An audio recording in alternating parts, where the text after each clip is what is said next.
ہماری مسجد میں حفظ پروگرام رواں دواں ہے جس میں تقریباً 20 بچے حفظ کر رہے ہیں. ان کی رہنمائی کریں اور پاکستانی مدارس سے کمپیئر کریں. یہاں بہت ہی پیار محبت سے ان کو پڑھایا جاتا ہے. یہ بات تو ہے. ہمارے پاکستان میں بعض مدارس، سب نہیں، قصائی میں اور قاری صاحب میں کوئی فرق نہیں ہے. یہ ہے ہاتھ توڑ دیا، ٹانگ توڑ دی، یہ کمپلین آ رہی ہوتی ہیں. سب قاری ایسے نہیں ہوتے، لیکن میں نے 60 بچے تھے میرے پاس مدرسے میں، جامعۃ الرشید میں 60، جن کو میں پڑھاتا تھا.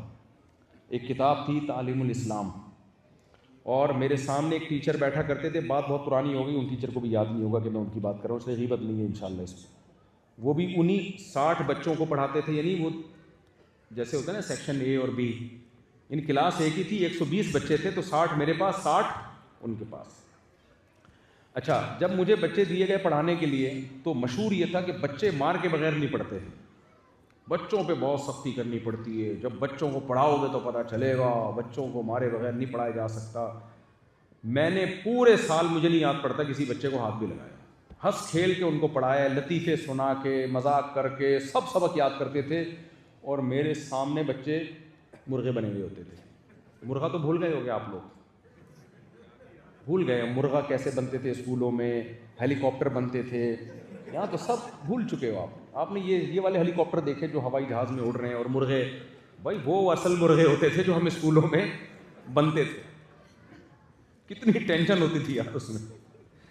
تو مجھے لگا کہ یار یہ نا ایک دماغ میں بلا وجہ کا ایک بسا لیا لوگوں نے کہ بچہ مار کے بغیر پڑھ نہیں سکتا. ان ملکوں میں بھی آؤ دیکھو، بغیر مار کے ماشاءاللہ پڑھ رہے ہیں. نبی صلی اللہ علیہ وسلم کی خدمت کے لیے حضرت انس کی والدہ نے حضرت انس کو آپ کے حوالے کیا.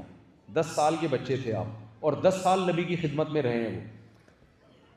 حضرت انس فرماتے ہیں نبی کے اخلاق ایسے تھے، 10 سال میں نبی نے کبھی نہ مجھے ڈانٹا، نہ کبھی جھڑکا، کبھی بھی نہیں.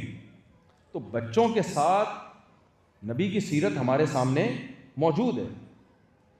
تو اللہ کرے یہ بات ہمارے ہاں بھی قاریوں کو سمجھ میں آ جائے. وہ اپنی فرسٹریشن نکال رہے ہوتے ہیں، میرا خیال ہے کوئی اپنی ٹھڑک ہوتی ہے، کوئی کبھی بیوی سے جھگڑا ہو گیا، ادھر آ کے کوڑ دیا، تو یہ بہت غلط ہے. لیکن الحمدللہ اب ہمارے یہاں بھی اس پہ بہت سختی ہو رہی ہے. کیمرے لگ رہے ہیں اب جگہ جگہ، جس سے دیکھا جاتا ہے کہ بھئی، میں نے تو پابندی لگائی ہوئی ہے. میرے سے تو جب فتویٰ لیا جاتا ہے نا، قاری صاحب کہتے ہیں بچوں کو مارنا جائز ہے، میں کہتا ہوں ہاتھ لگانا بھی جائز نہیں ہے. آپ پڑھا سکتے ہو پڑھاؤ، نہیں تو پتلی گلی سے نکلو. ہاتھ بھی بچے کے صرف سر پہ ایسے ہاتھ لگا کے پیار کیا جائے گا، بس. سر پہ ہاتھ رکھا، آپ آدرانہ بچے ہو نا، ایسے ہاتھ رکھا. اپنے ماں باپ کے تو بچے ہی ہو نا بھائی. تو اس سے زیادہ ہاتھ لگانے کی بھی اجازت نہیں، مارنا تو دور کی بات. ٹچ کرنے کی بھی اس زمانے میں اجازت نہیں ہونی چاہیے. تو اگر اس کو فالو کر سکتے ہیں تو بچوں کو پڑھاؤ، ورنہ قاری صاحب کو بولو پتلی گلی سے